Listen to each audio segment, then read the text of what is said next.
Hello students. Today let's start the new chapter 5, that is magnetism and matter. So in this chapter, first of all we will discuss the half part of it, that is magnetism. So as a student, up to now what we have discussed in our chapters, I have told you in starting of the chapter first, that we have in case of electromagnetism we have basically four branches, that is electrostatic, electrodynamic, magnetostatic and magnetodynamic.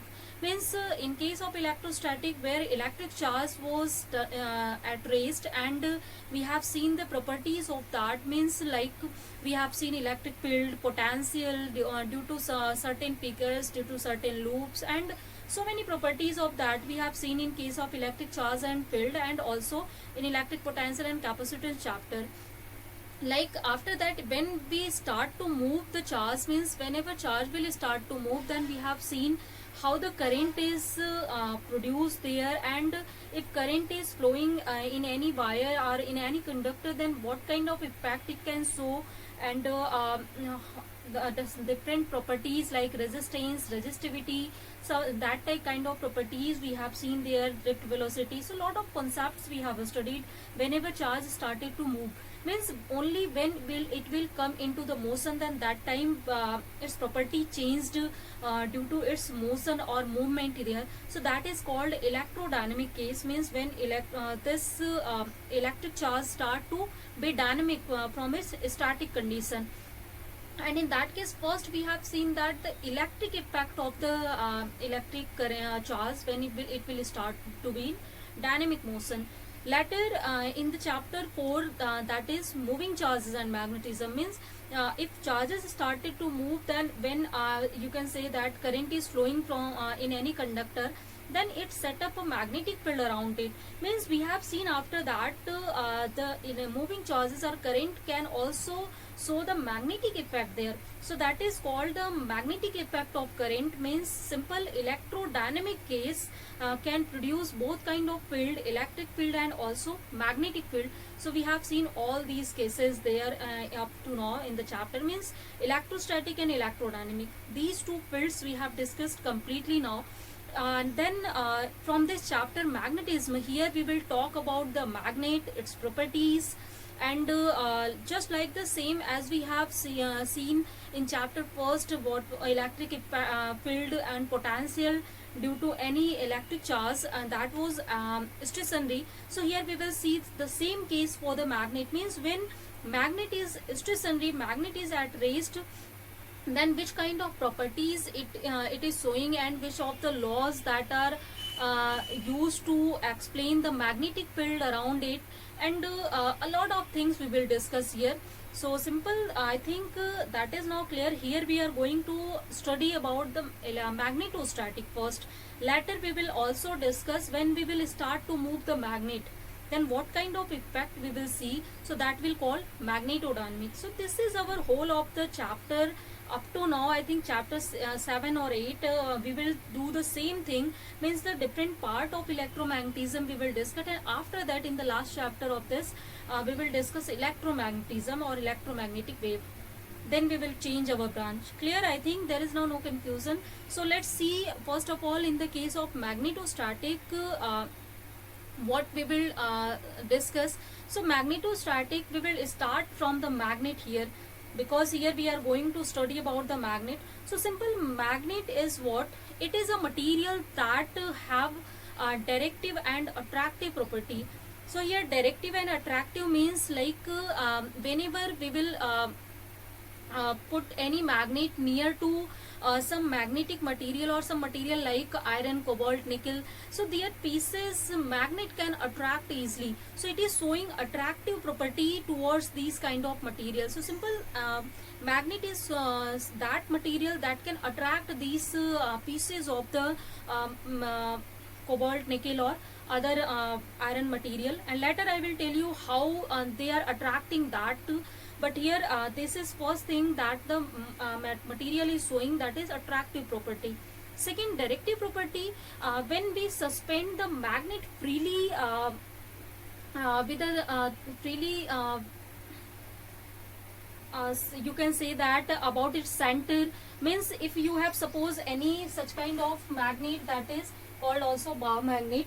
So if this is a thin long piece and we have just bind a wire through it and we just suspend it, after just using wire, let's suspend it.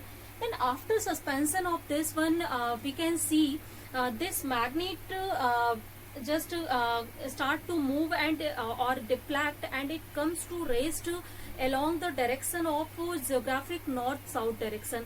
Means the geographic south north direction you know already, and along with that, nearly along with that, it is situate there. So simple, this is the directive property, means magnet has a direction, it will always come to rest along the north south direction only. It will not ever come to rest along the direction east west or any other direction. Clear, I think. So this is the directive property of magnet, and first was the attractive property of magnet.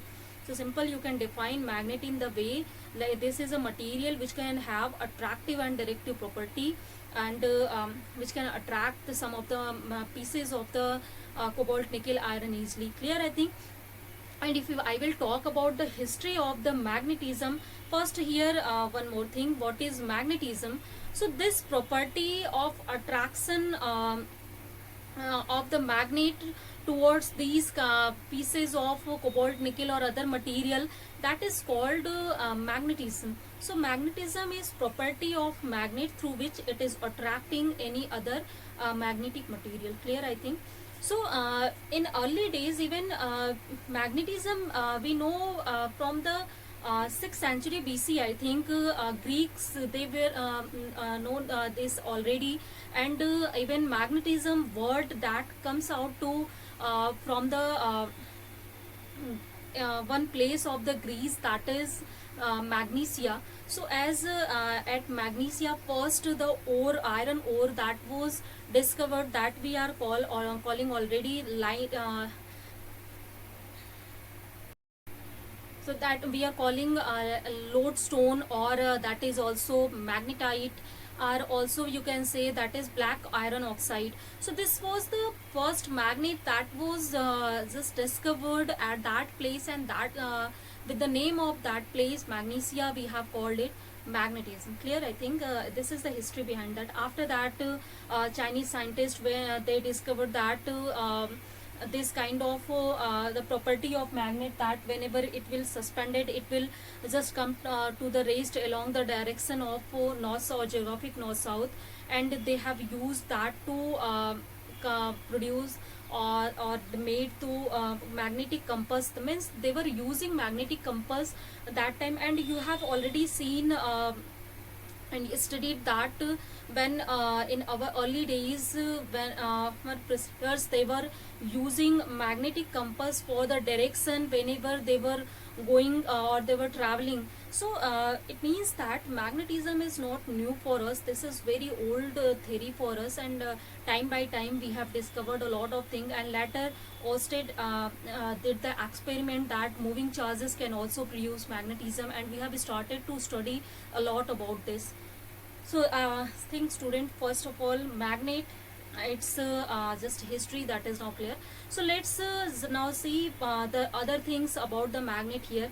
So first of all, in this chapter we will just talk about the basic things here. After that I will start the chapter. So here in this thing, as you know that the natural magnets means already we have a lot of natural magnets like iron core, nickel, cobalt. They are also showing the magnetic properties along, and except that our earth is also showing the magnetic properties here.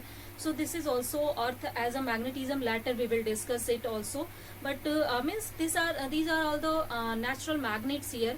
But as the natural magnet has poor magnetic field, and they are not they don't have a strong magnetic field, and in our experiment, in our instruments, we need a strong magnet for our purpose. So that's why it was needed to make some artificial magnets there. And also the natural magnet are inconvenient in shape, so we have just started to make artificial magnets, and according to our need we have given a lot of shape to them. So here let's see how many types of artificial magnets that we are using. So here first artificial magnet that we are using, that is bar magnet. So bar magnet is a bar that has rectangular or circular cross section, and such kind of shape you can see for the bar magnet. So this is the bar magnet here, means its length is quite greater in comparison to its breadth. So this is just a thin cross section of the rectangle, or you can say that simple, this is our bar magnet. So this is a thin long bar here, and that has south north pole. Later I will tell you how we are getting two poles here and what are the properties of these one. Clear? So your first type of magnet is this, and its shape is this one. Second magnet we have, that is magnetic needle. So as magnetic needle, if you will see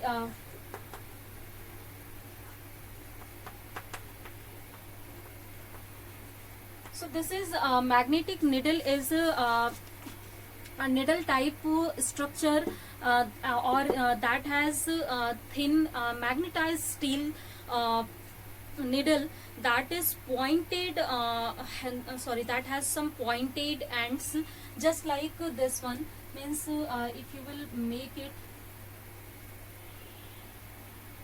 this is north, this is, suppose this is south. So this, you can see that this has pointed some end here, and at its center it is pivoted at with some of the things here. Means we can use this needle here, and that needle is free to rotate about the axis of this one, that is passing through its center here. So simple, this kind of needle we are using for the direction. Whenever suppose you have just lost somewhere and you have any magnetic needle, then magnetic needle, whenever it will rotate, it will always come to rest along the geographic north-south direction. Then according to that we can understand in which directions we are. So we can understand the directional thing by using the magnetic needle here. Third kind of magnet we have, that is Horseshoe magnet. So this kind of magnet, I think its name is familiar for you, as in the case of galvanometer we have discussed this one before, and its name actually we have used there. So horseshoe magnet is in the shape just like a horseshoe. So if you will see the of horse, then that is shape is just like the same. Such kind of shape it has, if you will see.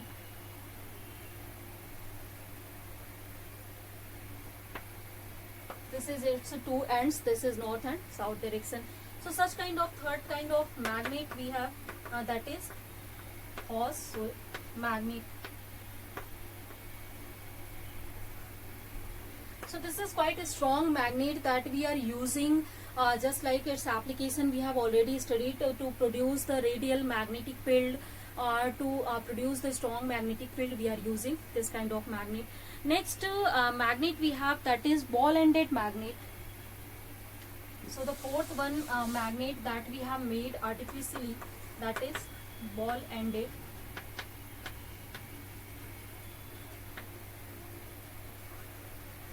So in this kind of magnet, it has a circular cross section, and two spherical balls are attached at its two ends. So if you will see this kind of magnet, this is just like this one, and here two spherical balls are attached to this end.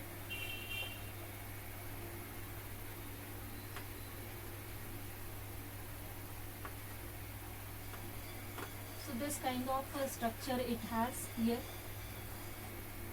This is our north, this is south direction. So this kind of magnet that we are also using, this is called the ball-ended magnet here. So these are the artificial magnets that we have made according to our purpose, and according to our instruments that we have to use somewhere. Next thing here, let's discuss what are the basic properties of the magnets. So here first magnet, what is magnet, what kind of magnets we have, and artificially and naturally, and later let's see the properties of magnet. That is very important thing here. Just like we have seen the properties of electric charge, here the magnet has also different kind of properties. So the first property of the magnet that we have discussed already, that is attractive property. So as magnet can attract the different pieces of cobalt, nickel, and other magnetic materials. Second thing, if you will see the attraction of the magnet, then attraction is maximum at its two ends, and that two ends are known as two poles of the magnet here. So whenever you will have some magnets, and if you will see the two ends of the magnet, then these two ends have maximum attraction property, and its attractive power decreases when we will go to its center, and at center it is 0. So it means at its end it will show the maximum attraction properties here, and these are called the poles here. Then these poles have the name according to the their directive property, that is north and south. Later I will tell you how we can just understand the directive property of it one. So simple, I think first is attractive property, that is clear. Second property that it has, let me summarize it also. So first property, that is attractive property. Second property, that is directive property.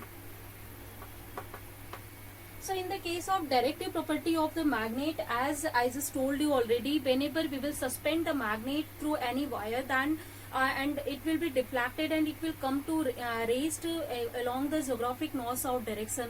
So the end that is aligned along the north direction, geographic north direction, that is called north pole, and the end that is aligned along the geographic south direction, that is called south pole. So according to their alignment, we have just given the name to its two pole, that is north and south pole to it. Clear, I think. Third one here,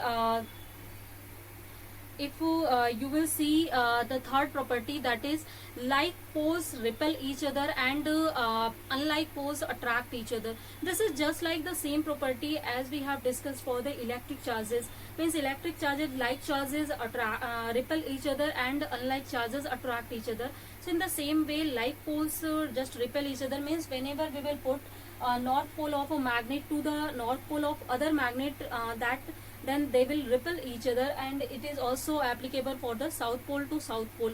But whenever we will put south pole of the other magnet to near the north pole of the other magnet, then it will attract it and they will stick to each other. So that you have seen already, I think, experimentally in your home also. So this is the property of the magnet that has the poles have. So means unlike poles that will attract each other, and same pole that will repel each other. Next property that it has, that is magnetic poles that are always in pair. So it means that magnetic dipole that is that don't exist exactly. Sorry, magnetic monopole that doesn't exist. Sorry for the dipole. Means magnetic field or magnet that will always be a dipole. We cannot get ever monopole in the case of magnet, just like we have the charges. Means we have seen even the property of one charge, mono charge, we have seen the property of that, and later we have seen the property of dipole also, means two charges, system of two charges. But here always whenever you will have any magnet, it will always have two poles. It can't have ever one pole. Means if you will cut, suppose this magnet the center of this one, then there will be two magnets, two part of this magnet will be formed. So if you will think that in one there will be north, there will be south, and we can just create the monopole, no, whenever you will cut it, it will again form this kind of two magnet. Means a piece of magnet, it itself a magnet. So always whenever a magnet will break into the pieces, then that pieces will also act as a magnet. They will always have the same magnetic property yeah, strength can be decreased or increased, but still the magnetic property that will always be the same that as other magnet. Means always magnet will exist in dipole, it cannot exist in the form of monopole. Means we cannot have ever the one pole only in magnet, there will be always two pole. Clear? Next property of the magnetic field, magnet is magnetic induction. So magnetic induction is the property that is magnet induces magnetic field whenever we will put this near the magnetic substances. Means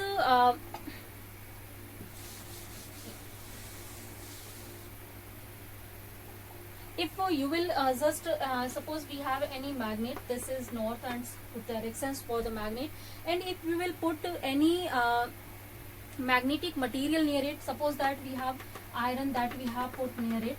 So for this one again magnet start to induce some magnetic property to this iron core, and according to that magnetic property this side of the magnet becomes the north pole and this side becomes the south pole. Means if we have just put this magnetic material near the south pole, then its near point that will become the north pole and its farther point that will become the south pole. And it means if south and north pole that will be near to each other, then obviously you know that unlike poles that will attract each other, then it will attract to it, and according to that it will stick to it. So this in this way, due to the magnetic induction property, due to induction behavior, it is showing the attractive nature.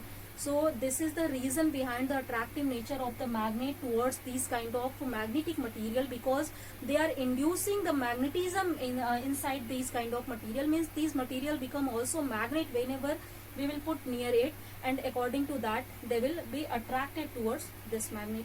And yeah, for this case this magnet should be strong so that it can attract each other. Simple, whenever two poles that are unlike, they will attract each other. Clear?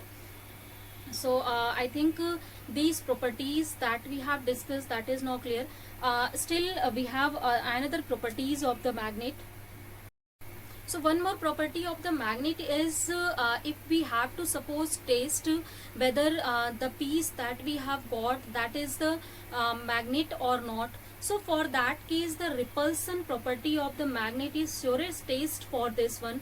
Means even magnet can show attraction towards magnet also and towards the magnetic substances also, because this kind of substances that magnet can attract them easily. So we cannot distinguish the magnet and material that time. Means we have magnet or we have magnetic substance, but if you will see the repulsion property, then towards these substances magnet don't show the repulsion property, it always show the attraction property, because such kind of induction is induced here. So if for the magnetic substance it is also showing attraction, and suppose we have put the near the pole of this any the material that is given to us, first we have put it along the north direction, suppose it is attracting, and let's put it along the south direction. If it is magnet, then obviously the same direction if that you have put here and that is attracted, and for the south if it is repelled, then that time obviously it means that we have just put the south direction of that magnet towards this one. So this kind of repulsion property only that can be shown by the magnet that has two pole. Other way it cannot be possible for the magnetic substance. So that's why if you have to just to find out whether you have magnet or not, for the that case repulsion is the surest test there. So I think students, first the magnet and their properties are now clear. Now let's see some terms that are connected to the magnetism and that are very important terms that we will discuss and we will use whenever we will discuss the different things in this chapter. So for that case, the first term here or definition, you can also say that. So first definition is for the magnetic field. So I think we have already discussed the magnetic field. It is the field around the magnet in which any other magnet or the substance can feel attraction or repulsion, then that space is known as magnetic field of that magnet. Clear? Second definition is uniform magnetic field. So uniform magnetic field means where the magnitude and direction of magnetic field at all point is same. Means if you will see the direction and magnitude of magnetic field at any point in the space, then if that is same, means if the magnetic field is directed outward, then at every point if it is directed outward and the magnitude at every point is same, then that time we can call that magnetic field is uniform magnetic field. So according to this definition, uniform magnetic field can be represented in three ways. Like if suppose we have magnetic field that is parallel to the plane of paper, or we can say that that is in the plane of paper, means their direction is in the plane of paper. So for that case we can represent it by the help of straight lines that are parallel to each other and equal spacing between them. So these kind of notation can be shown for the uniform magnetic field that is in the plane of paper or that is parallel to the plane of paper. So their directions you can show by the straight lines. Second thing, if you have magnetic field that is that has same same magnitude of magnetic field everywhere, and the direction that is directed outward to the plane of paper, means if this is the plane of paper and the direction of magnetic field is directed out in outward direction, then that time we can represent it by the dotted poles. So by the dots we can represent it. So if these dots represent that magnetic field is always directed in some type of outward direction to the plane of this paper. So this is for the magnetic field that is directed outward and that has same magnitude at every point. Third thing, if the direction is inward and the magnitude is same at every point, that can be also possible. Means if direction is to inward direction and it is also perpendicular to the plane of paper. So for the perpendicular case, two things are possible. Direction can be inward, direction can be outward. So if it is inward, then we will use this notation. If it is outward, then we are using some cross for this notation. So these are the particular notation for the uniform magnetic field that we are using for our better understanding whenever we are solving some numerical, whenever we are just making, because at every point we cannot show the magnetic field is parallel or perpendicular, but if we will use this kind of notation, so that will be easy to use this one. And this is already understood that if we are using this one, then magnetic field is directed inward and it is perpendicular to plane of paper, and this for the same one and this one. Clear? Next definition for the magnet, that is magnetic poles. So magnetic poles are that ends that has maximum magnetism effect, or that can attract with maximum strength to any other magnet or magnetic substances. So simple, you can say that the magnetic effect of the magnet, that is maximum at the ends, and that ends are known as magnetic poles here. So according to that, we have two end always. The one end is north pole and the other end is south pole we have. Next property we have, definition we have, that is magnetic axis and magnetic equator. So here if you will see the north and south pole that we are showing somewhat inside this end of this one, means we are not showing north pole to at this end, we are always showing it to this inside this one. So this is our suppose north pole, this is south. Then if you will meet these 2 points, means the axis that is passing through the 2 poles of the magnet, that is known as magnetic axis here.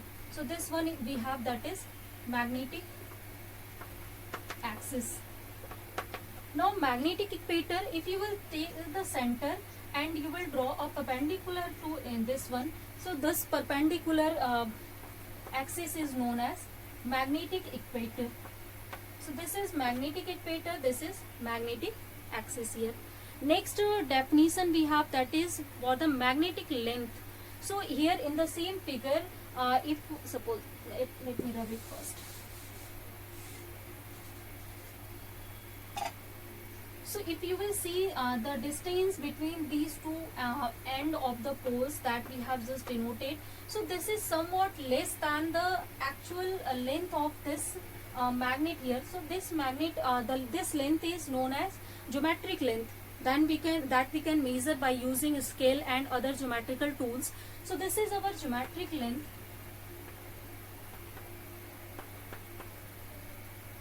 And this length that is between the two poles of the magnet, this is called magnetic length. So this is our magnetic length here. So it is found the ratio of magnetic length to the geometric length, this is equal to 0.84. Means you can see that the magnetic length is always 0.16 unit less than that of the geometric length. So these are the properties of the magnets, the properties and the different terms that we will use later, and that you should know about the magnet here. So student, I think the basic things about the magnet and its properties, the term related to it, that is all clear. So this was the introduction class, I think, about the chapter. So in the next class we will start the main terms for this chapter here. So let's see the different properties, like here what properties we will discuss, that is the magnetic field due to the magnet that we have, and how can we find it, and different laws we will use here. So we will see that in next class. So for today let's end the class here, students. Thank you.